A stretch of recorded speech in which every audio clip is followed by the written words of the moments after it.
Assalamualaikum everyone. I'd like to present with you another topic on global peace and international relation. This is your friend, brother JoArs Alferez of the Order of the Discalced Carmelite Secular. What about the so-called global peace? When you talk about global peace, it is said that peace on earth, that's global peace. This is the concept of an ideal state of happiness, freedom, and peace within and among all people and nations on earth. This idea of the world non-violence is one of the motivation for people and nations to willingly cooperate, either voluntarily or by virtue of a system of governance that objects warfare. Different cultures, religions, philosophies, and organizations have varying concepts on how such a state would come about. Then various religious and secular organizations have stated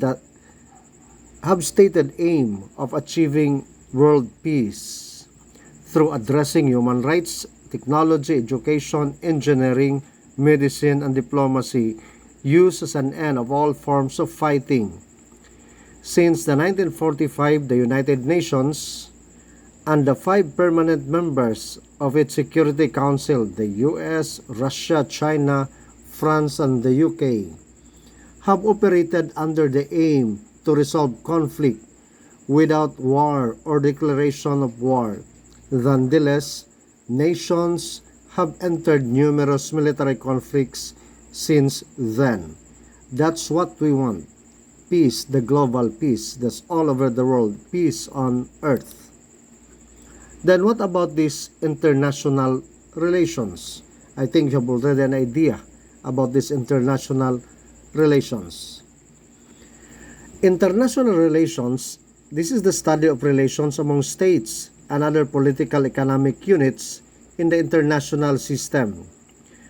Body of rules considered legally binding in the relations between the national states, also known as the law of the nation. So this is composed of the different states, kaya nga international relation. Then, reasons of international relations.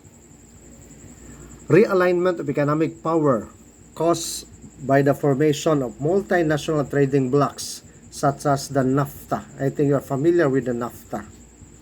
The unification of the country pursuing common goals such as AIDS, not the so-called acquired immune deficiency syndrome, AIDS, ibig sabihin tulong. So that's one of the reason. Then what is the need of the public relations globally? First, we need public relations to deal with challenges that multinational organizations face. Organizations need to communicate actively, show responsibility, operate legally and ethically. That's what we need in a public relations in a global arena. Social, economic, and political changes increase the need for organizations to communicate and support efforts in international settings. Then what about our benefits of this international relation? The growth and development of organizations and commercial interests, that's one. Then learning about local culture, customs, and language, politics and laws, that's another. Then opening new lines of communication, furthering understanding, building and enhancing relationships. That's the benefit of this international relation. Then how international relations helps in the so-called global peace, the peace on earth. To avoid world wars, that's one. The 20th century witnessed 2 world wars, which was very danger in the destruction of man and material. It is feared that the Third World War would wipe out the human race on Earth if it comes. The international relations helps us to analyze and aims of the states in the world's affairs, the method adopted for the attainment of these objects, and the factors which ultimately leads to their success or failure.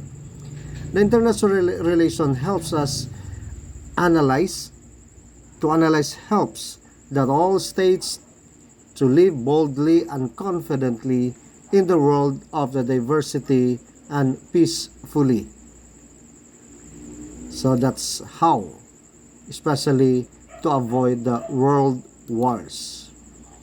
The next is to understand the defects of the intense nationalism. Intense of nationalism was one of the major causes of the First World Wars. I think you have also known that one, especially the First World War. Then because each state thinks of the entire problems in its own national interests and forgot the wider international relation. That's why there is a need to understand the defects of what happened before. International relations teaches that nations must learn the basic factors of mutual trust in order to stop any possible conflict. So that's it. Then another, how is educative values. Today, the modern weapons of warfare have became very sophisticated and too much danger. In matter of few hours, they can wipe out millions of population by their nuclear bomb, germs warfare, and I think we know that one. Then the warning about the threat to the world peace and need to have precautionary measures to educate the people in the interest of the very survival of human race. So we need especially educative values. Then we want the better world order. What about this better world order? The study of international relations aim better understanding of problems of the world. In states which violates international peace should be silenced by the collective actions of all states. Kaya nga, it's good that we are member also, especially the Philippines, in this international relation. Then the dependence on other countries, like us Philippines, saan tayo naka-dependent, whether we like it or not, sa United States. Okay? The 21st century international relations becoming more and more complex. Today, its country has become dependent upon other states for one or other things. I don't know if you'd agree with that, but I think whether we like it or not, this is one of the dependency of the other countries, like here in our country, the Philippines. Then we have the so-called GPI, or the Global Index, Global Peace Index. The Global Peace Index ranks 163 independent states and territories every year according to their level of peacefulness. It is considered as one of the most comprehensive analyses that captures trends in peace, its economic value, and how to develop peaceful societies. The multifaceted index uses 23 qualitative and quantitative indicators to measure state of peace using the three thematic domains: the level of societal safety and security, the extent of ongoing domestic and international conflict, and the degree of militarization. So, yun sa research. Okay? Then it also uses the various parameters like the homicide rate, ease of access to weapons, impact of terrorism, and the number of armed services personnel in population. So that's all about the Global Peace Index, or the GPI. In India, they rank 136 among the 163 countries in the Global Peace Index, according to the research during on 2018. That was the release by Sydney-based think tank Institute for Economic and Peace, or IEP. In last year's index, India ranked 137. That was 2018, and was the 12th edition of the index since it was launched in 2006. Iceland was ranked most peaceful country in the world, and it managed to retain its position since 2008. So that's all about the ranking, especially in India and the Iceland, still the number one. What about this global peacefulness? The average level of the global peacefulness has deteriorated by 2.38% since 2008 according to the study. Over that period, 85 countries deteriorated while 75 improved. 71 countries were more peaceful in 2018 than 2017. 92 countries were less peaceful in 2018 than in 2017. Then the GPI average deteriorated to 0.27% from 2017 to 2018. Now, what can I become if I study international relations? Suppose if I have a chance to study about these international relations, ano mangyayari? Okay, especially kayong medyo bata pa. Do you have still a chance if you study the international relations? International relations is one of the key ways you can make the world a better place. You'll have the opportunity to maintain positive diplomatic relations between countries, then prevent international conflicts, and make sure things run smoothly between governments in our highly interconnected world. Ayon, kung isa ka sa magiging bahagi nito sa tinatawag nating international relation. Then what about the role? Then to improve the role of the World Trade Organization in international relation. So we know very well itong World Trade Organization. Then what's the role in the IR? First is to improve the standard of living of people in the member countries. And I think we are one of the member, Philippines one of the member, pero until today we are still suffering, especially poverty. Then to ensure full employment and abroad, increase in effective demand. Kaya nga sa atin marami ding pumupunta sa ibang bansa for a greener pasture. Then to enlarge production and trade of goods. That's why we have national, multinational, international trading. Then to increase the trade of services. Then to ensure optimum utilization of the world resources. Then number 6 is to accept the concept of the sustainable development. We know what is sustainable development. Meeting the needs of the present generation without sacrificing the needs of the future generation. So yun the very common definition of the UN when we talk about sustainable development. Anyway, in your readings, may mga report kasi ibang subject regarding the concept of sustainable development. There are goals, I think 17 goals of this sustainable development. Then the global goals. Reduce violence everywhere. That's the global goals of global peace and international relations. Reduce violence everywhere. Sa lahat ng sulok ng daigdig, dapat ma-reduce tong violence. Then, significantly reduce all forms of violence and related death rates everywhere. That's the global goals. Then, next is protecting children from abuse, trafficking, and violence. And abuse, exploitation, trafficking of all forms of violence against the torture of children. Nangyayari ba yan sa Pilipinas? I think nangyayari din.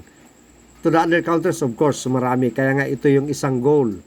Protect the children from abuse, trafficking, and violence. Then promote the role of law and ensure equal access to justice. Kasi alam naman natin, peace and justice should go hand in hand. If you want peace, there must be justice. The next goal is promote the rule of law at the national and international levels and ensure equal access to justice for all. Hindi porke pobre ka, wala kang karapatan sa hustisya. Pero whether we like it or not, pag pobre ka, the real talk, talagang kawawa ka. I think you would agree with me. Next is the substantially reduce corruption and bribery. Remember our former President Digong? There is so much problem in this country. Then his fight for drugs and corruption. Kasi not only in the Philippines, but that's everywhere. Every nation, there is corruption. Masyadong halata lang dito sa atin. Substantially reduce corruptions, bribery in all their forms, especially this one, bribery. So, ang dami nangyayari talaga ito sa Pilipinas. Sana ma-reduce naman. Okay? Then another goals is provide universal legal identity. By 2030, provide legal identity for all, including birth registration. So, legal identity starting from birth, especially the registration. Kasi bakit yung iba hindi pa legally, wala silang identity. Okay? Pero kaya nga, sabi dito sa goal, we have to provide the universal legal identity. So the target is 2030. So ngayon is 2024, so may 6 years na lang. Kung maabot pala itong target, especially the global peace and international relation with this goal, providing universal legal identity. According to Malala, I truly believe the only way we can create global peace is through not only educating our minds, but our hearts and our souls. Once again, this is a very good and a very touching saying ni Malala. Once again, I truly believe the only way we can create global peace is through not only educating our minds, but our hearts and our soul. And this is also the challenge to all of us. Peace advocates, peace educators. Tayo yon. Kaya nga, malaking hamon talaga ito sa atin. According to Malala Yousafzai. Then to conclude about the topic peace, the global peace and international relation, yet the international community fully realize the supreme importance of the virtue of peace against the evil of war. Only after having suffered the most unfortunate and highly destructive 2 world wars in the first half of the 20th century, the blood-soaked shreds of humanity that lay scattered in the several hundreds of battlegrounds, particularly on the soils of Hiroshima and Nagasaki. I think you're familiar with that, yung mga bomba na hinulog. Then the cried for peace, peace and peace on earth. So, peace be with you all. God bless everyone. Dalaygon ang Diyos. This is your friend, Brother JoArs Alferez.